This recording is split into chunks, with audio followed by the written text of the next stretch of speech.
Ethnic Politics, Immigration and the Cold War by David G. Gutierrez, Chapter 5, Part 2. Ethnic Political Mobilization in California.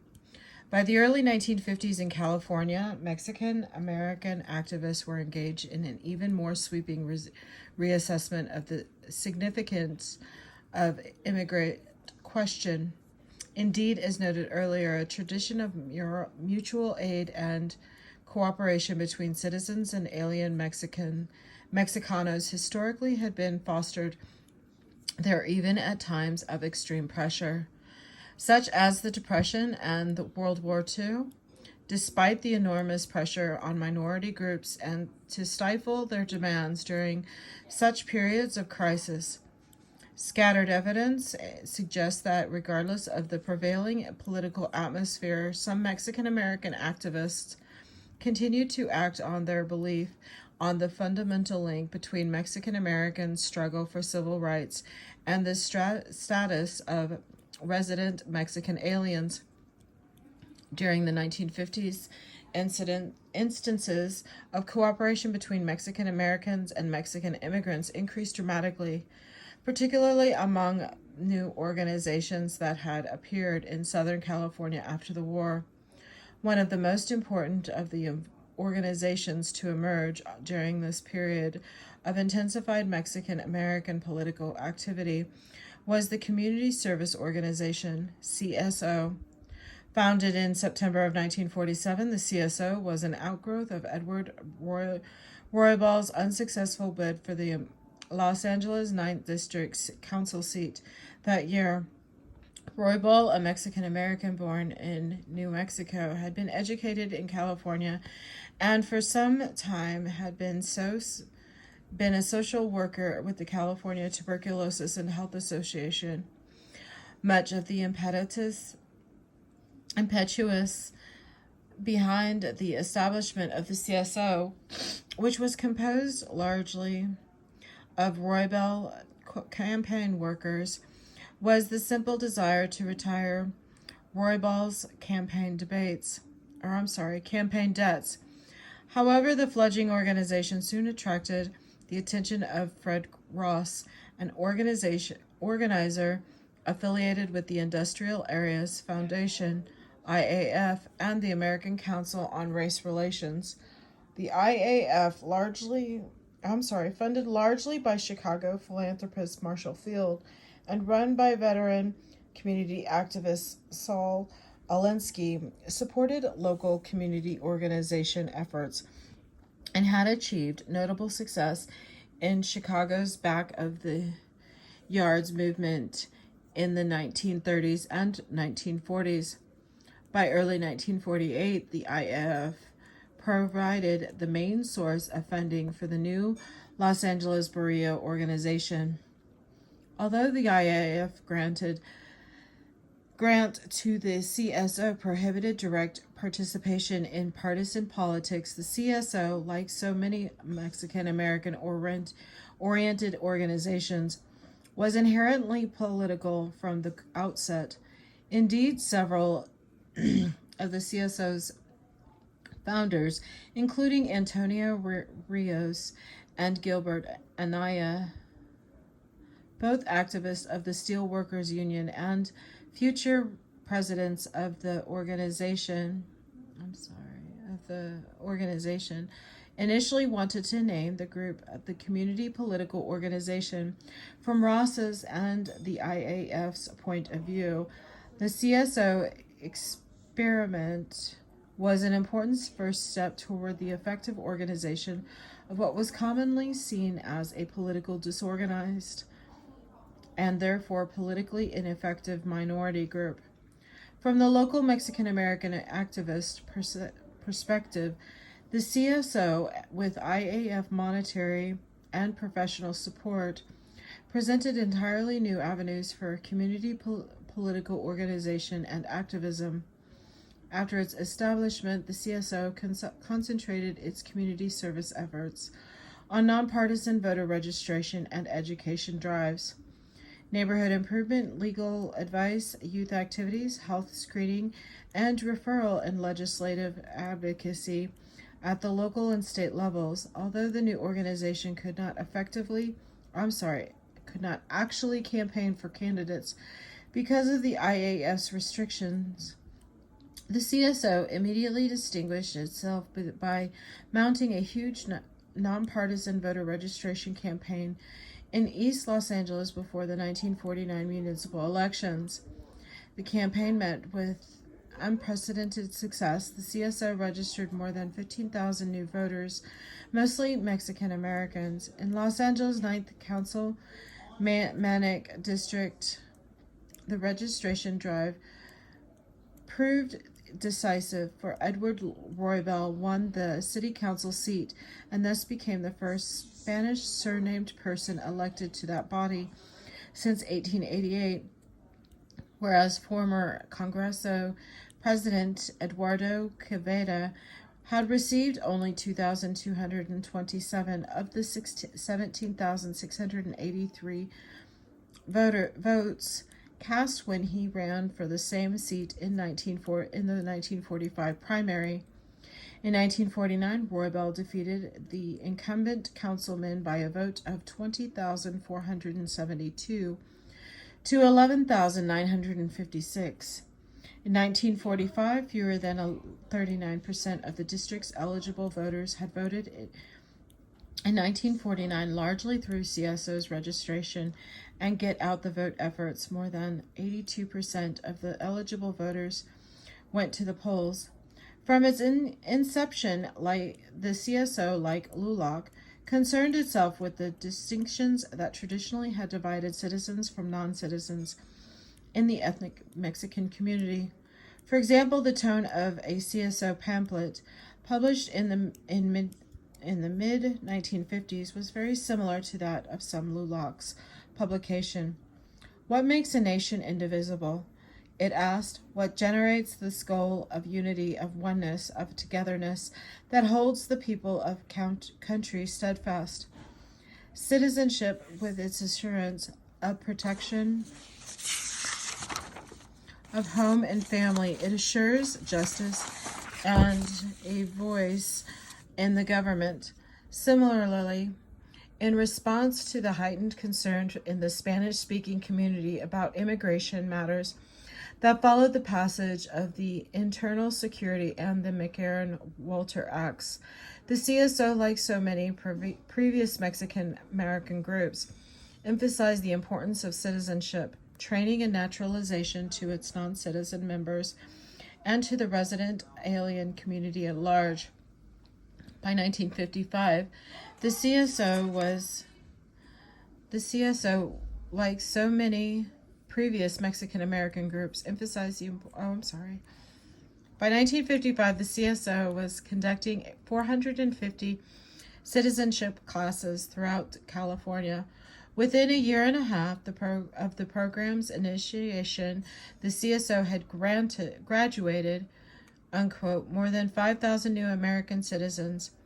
By 1960, the organization claimed to have assisted more than 40,000 Mexican nationals in obtaining American citizenship. The CSO differed from most previous Mexican-American advocacy groups by making much more of an effort to bridge the gap that had so often separated Mexican immigrants from Mexican Americans. Unlike the GI Forum and LULAC, the CSO had no citizenship requirements for membership and actively encouraged non-citizens and non-Mexicanos to join. Reflecting this fresh perspective, the CSO also broke new ground in the area of immigration politics in the 1950s and early 1960s. There were several reasons for organization's special interest in these issues. Notably, among the group's founding members were many CIO-affiliated trade unionists who had fought for the right of resident aliens to work in defense industries during the war. For example, Antonio Rios, Balt Llanas, Arnaldo Torres, and Gilbert Anaya were all active union organizers who had worked on the issue during the war through their various locals and the CIO's Committee to Aid Mexican workers. Roybal himself had developed an open attitude on the question of the resident Mexican alien population through his work with the California Tuberculosis and Health Association. Significantly, all of these individuals also worked later with Los Angeles Conference Immigration to End Citizenship, a local organization committed to provide counsel assistance and stimulation to the development of any local projects that might be developed to improve the integration process of Mexican immigrants, unquote. Although the CSO actively sought the phasing out of the Bracero program throughout the 1950s, it also lent assistance to non-citizen residents, regardless of their legal status. The fundamental assumption underlying much of CSO's immigration activities was that resident aliens should become naturalized American citizens, if only to provide themselves with some protection under American law. Indeed, Article 2, Section 2 of the organization's bylaws stated, quote, residents of the community who are not citizens of the United States shall be encouraged to become citizens and to actively participate in community programs and activities that are for the purpose of improving the general welfare and beyond the instrumental approach. However, the CSOs pursued the strategy of persuading Mexican aliens to become citizens, in Roybel's words, quote, so that they may feel they are a part and that they do count in the democracy of America, unquote. Significantly, much of this innovative position on immigrants stemmed from the community service organization's expanded conception of just what constituted its community, reflecting a perspective that other ethnic Mexican activists had developed since the 1920s. The organization advanced the notion that resident Mexican aliens were not merely sojourners in the North, but that they had become integral members of the Mexican American community. The CSO's basic assumption was that because immigrants had made the decision to settle in the United States, they should become American citizens for their own good and for the good of the larger Spanish-speaking community.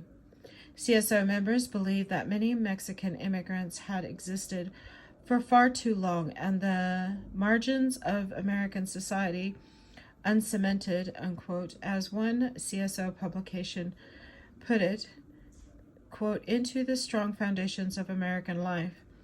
The time had come for such persons to be officially incorporated into American society. In the CSO's view, the only protection of home and family, unquote, of justice and a voice in the government lay in attaining the rights, privileges, and responsibilities of American citizenship. This attitude was evident early on in the day-to-day operations of the organization, as non-citizen members were encouraged to participate in the CSO's various activities in participation of the day they would become Mexican Americans rather than Mexicans who happened to live in the United States. As Roybel explained in 1953, quote, we are endeavoring to have these potential citizens participate actively on our many committees. This, we think, will give them first-hand knowledge of the many civic problems that confront the district and will help them become better Americans, unquote. Such attitudes pointed to the evolution of thinking on the issue of Mexican immigration that became increasingly apparent among other Mexican American activists. In Southern California during the 1950s, Mexican American concern with Mexicano immigrants reflected a pragmatic, if belated, recognition that such people had sunk deep roots into their communities and, in most cases, fully intended to stay.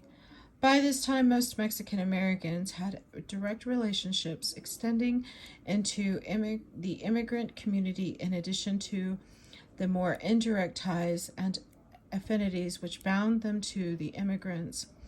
Of course, like the majority of Mexican Americans, by this time many CSO members had non-citizen relatives or were themselves the children of immigrant parents.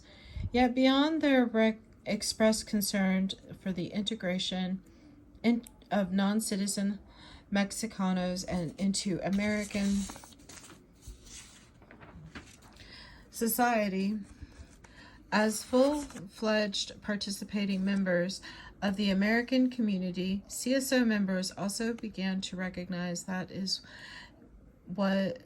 was not necessary for non-citizens to abandon their cultural traditions or practices to achieve these goals. The organization's membership requirements and the scope of its activities during the 1950s and early 1960s attest to the comparatively open position the organization adopted with regard to the immigrant question. The fact that so many of the CSO naturalization, citizenship, health, and voter education classes were conducted in Spanish was one more than manifestation of its new flexibility with regard to Americanization. The CSO's legislative lobbying efforts also indicate the extent to which its conception of a more inclusive Mexican American community embraced Mexican immigrants. For example, the CSO joined other Mexican American advocacy groups in fighting a long battle with the California legislature to win old age pensions for long-term resident aliens. The campaign, which lasted into the early 1960s, advocated the granting of such pensions to aliens who had resided in the United States for more than 20 years or 25 years, regardless of their legal status. When California Governor Edmund G. Pat Brown signed Assembly Bill No. 5 into law in July of 1961, the moment marked a hard-won victory for the CSO and other local Mexican American organizations. As in Texas, external factors had the greatest influence in transforming Mexican American public opinion on the immigration issue after 1950. Passage of the McCarran-Walter Act and increasing indiscriminate INS sweeps of Mexican American neighborhoods during Operation Wetback not only created confusion and terror but also instigated more forceful community reactions. As a consequence, the CSO and other local Mexican American and minority organizations banded together to resist what they gradually came to consider an orchestrated attack on the entire ethnic Mexican community.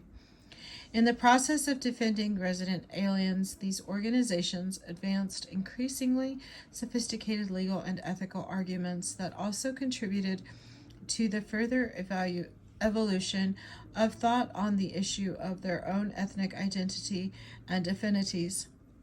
In the forefront of these new political efforts was an organization founded in 1950 in reaction to passage of the Internal Security Act.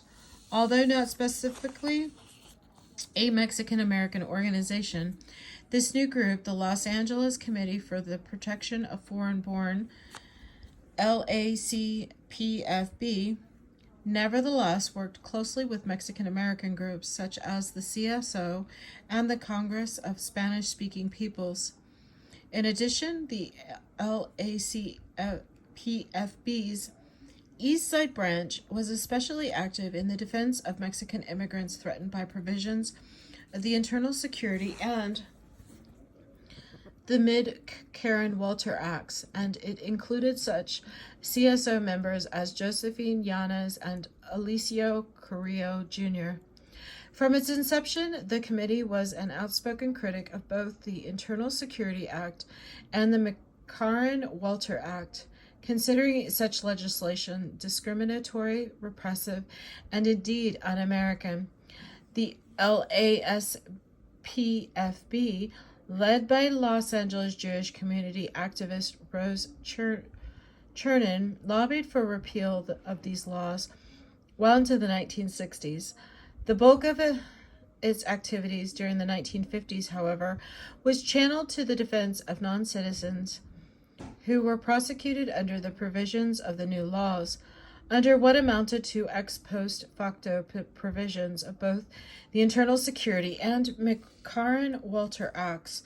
Virtually all non-citizens and many citizens were subject to summary deportation, regardless of the length of their stay in the United States.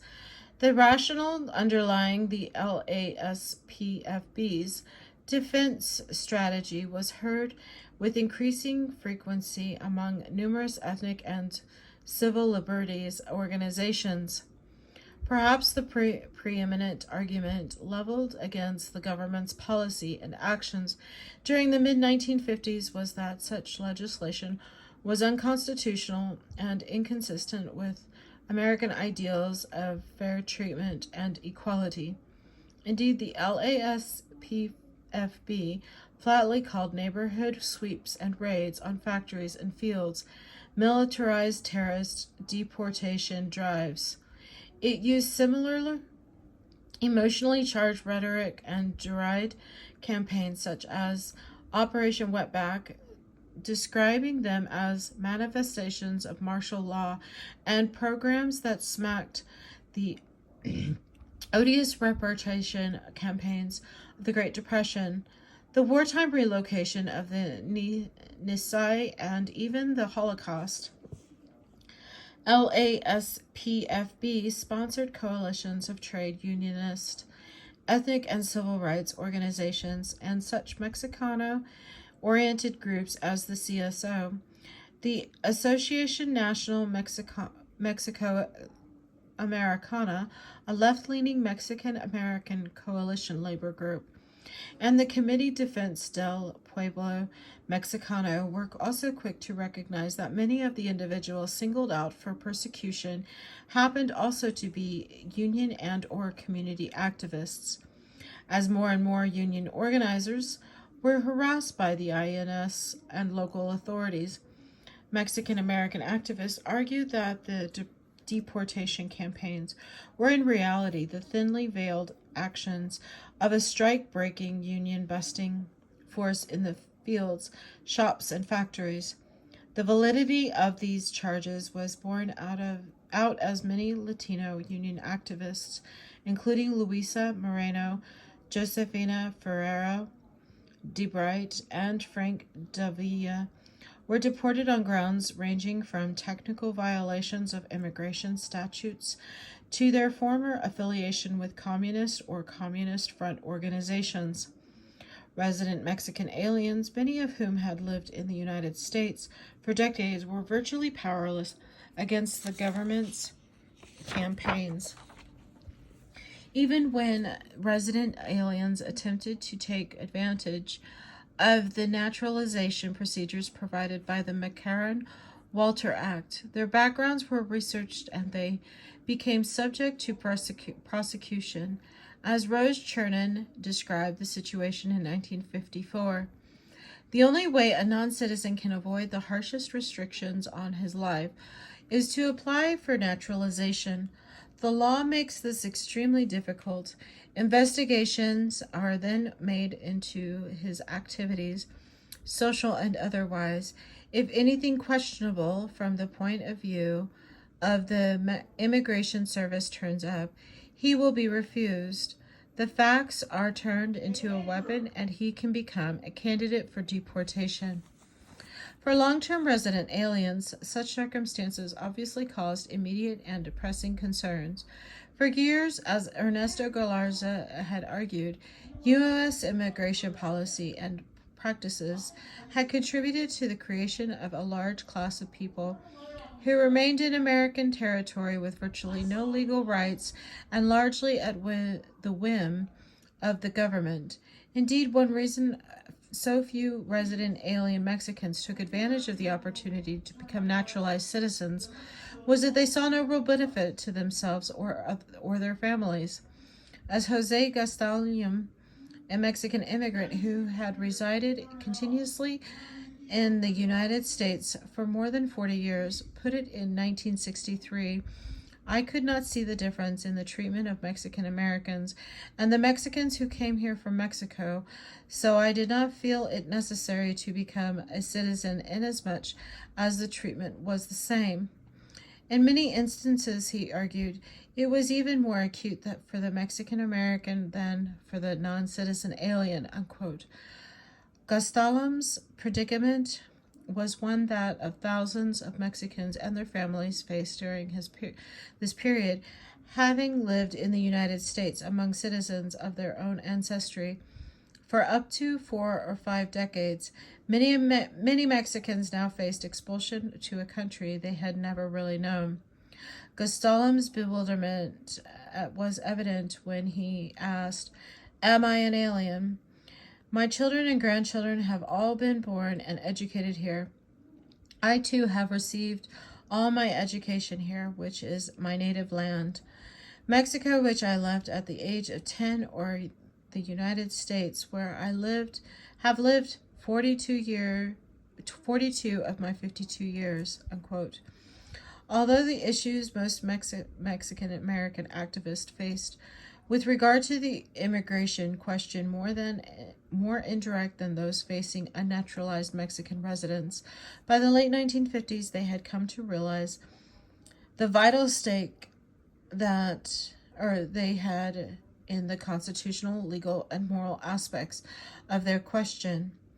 Their efforts on behalf of their immigrant neighbors were sincere, and this work served to convince many of them that such advocacy was also necessary for the welfare of Mexican Americans. As Josefina Yanez, executive secretary of the LACPFB's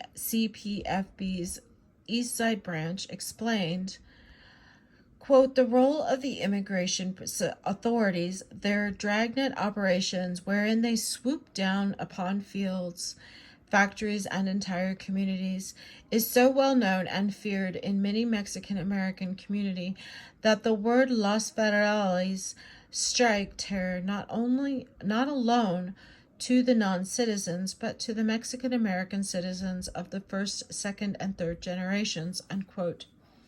Such realization had significant and lasting political ramification for the Mexican American community leaders. Their increasing awareness of the racist dimensions of immigration policy contributed to the development of a broader sense of community solidarity with the resident aliens, especially those who had lived in the United States for years.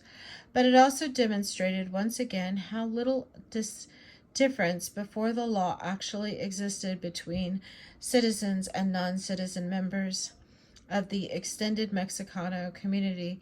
Although many activists continue to believe that the presence of Mexican aliens, especially undocumented aliens, helped perpetuate anti-Mexican stereotypes among Anglos, they increasingly held their government rather than the immigrants responsible. As a consequence, many more Mexican American community leaders began to develop a broader view of the issue, one which was much closer to that previously advanced by such groups as the Congress of Spanish-Speaking Peoples and USAPAWA than it was to the traditional positions advocated by groups like LULAC and the American GI Forum. Indeed, their rhetoric sounded remarkably similar to that of the earlier groups as they demanded the right of immigrants to work and live in the United States. For example, in protesting the INSF's neighborhood sweeps in 1954, the LACPFB held that behind the INS's deportation figures are human beings, men who have labored under sweltering sun to build this nation's roads and railroads, fruit pickers and packers, laborers in the fields, workers in the nation's economy, who have built industry throughout the great Southwest. Such attitudes mark a significant shift in the ideological positions of many Mexican American organizations, and they indicated the degree to which the campaign to achieve civil rights for Americans of Mexican descent had converged or overlapped with the rights of Mexican aliens. This occurred during a period of heightened repression and xenophobia directed specifically at Mexicans. But ironically enough, the government's campaign against aliens served to encourage greater levels of cooperation between Mexican Americans and Mexican nationals.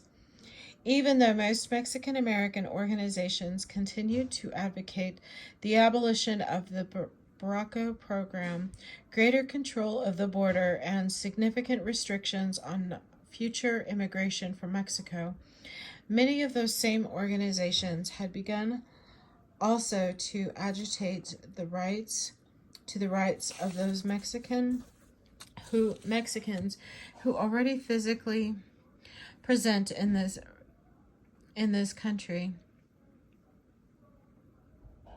They had begun to believe that as the LASVFB, that is such a hard one to say, as the LASPFB did, that, quote, by legislation and long practice, barriers have been set up, which today, as though through the years, are designed to make economic, cultural, and political outcasts of Mexican people, whether Mexican nationals, naturalized, or U.S.-born citizens, unquote. For Mexican American organizations ranging from LULAC and the GI Forum in Texas to the Congreso, the CSO, and the LACPFB in California, the government's harsh treatment of non-citizens served as a catalyst for the evolution of a new, broader-based civil rights movement.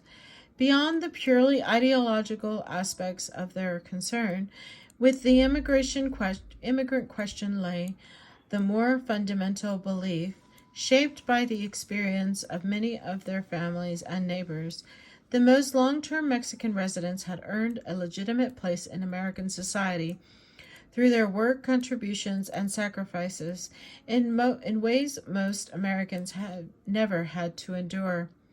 A Mexican American in San Antonio poignantly expressed such sentiments in 1954 when he asserted in an article in San Antonio La Prensa, quote, this loyalty has been sealed with their own blood, as it was in Normandy and Korea, and wherever else similar burden was carried, and in peaceful times this loyalty had been worked in the foundries and on the railroads and in the fields of cotton, the vineyards and orange groves of California, as well as the mines in Colorado and Arizona, and the metropolises of New York and Chicago, unquote.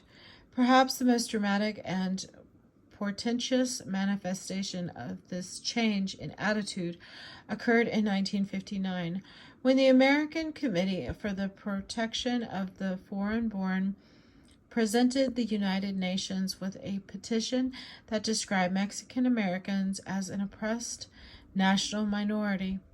The American Committee, the New York-based parent group of the Los Angeles Committee of the same name, drafted its petition based on what is considered to be the U.S. government's flagrant violations of the UN's Universal Declaration of Human Rights. Although the document is notable for its effrontery alone, it is even more notable as a reflection of the significant change of thought about ethnic identity and immigration events evinced by one group of Mexican American activists. In developing their argument, the petitioners, who included Los Angeles activist Ralph Acevedo and Elise Carrillo, Jr. asserted what they considered the common interests, the basic human rights of the Mexican Americans and Mexican immigrants in the United States, arguing that the difficulties faced by the Brasillo reflected the problems faced by the average Mexican American. The petitioners maintained that Mexican American communities throughout the country were being kept in a state of permanent insecurity by discrimination, segregation, raids, and repeated deportation drives, unquote. The significance of their position was further underscored in the way they chose to describe the people for whom they claimed to speak, apparently seeking to make a point about the arbitrary and unjust nature of naturalization and citizenship. In American society, the petitioners pointedly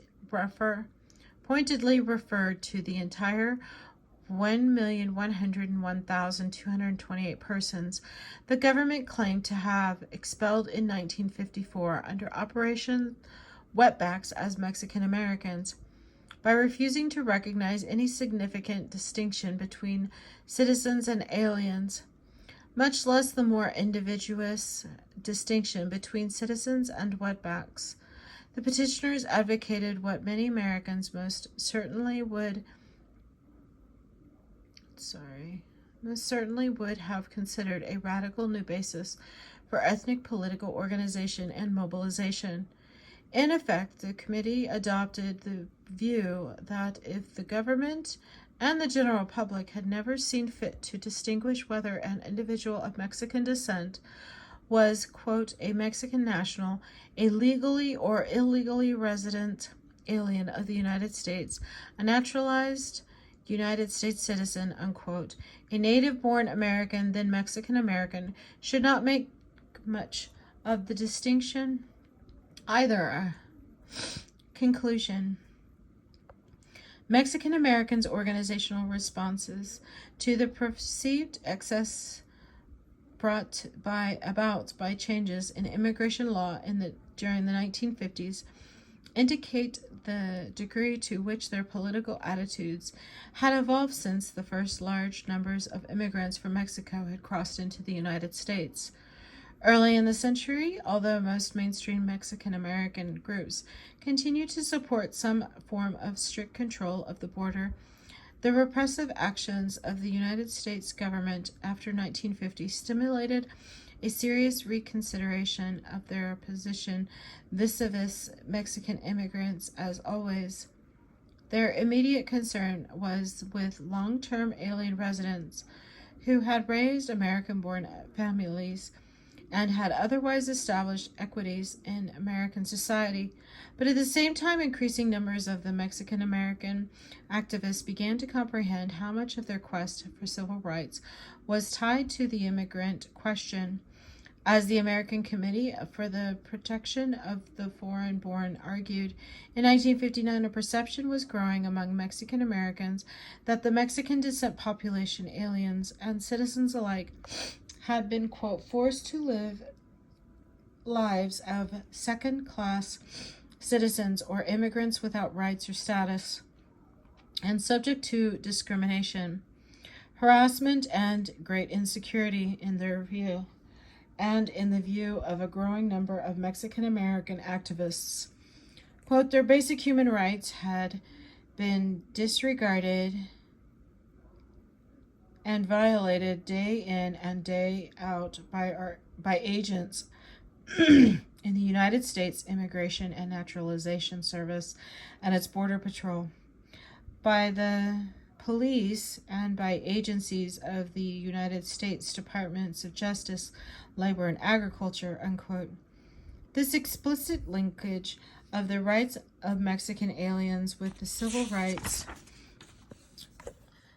of Mexican Americans occurred at a time when it would have been reasonable to expect widespread Mexican American support for the various immigration reform measures instituted by the government. To the contrary, after their initial support of government immigration enforcement efforts by such organizations as LULAC, the American GI Forum, and the NAWU.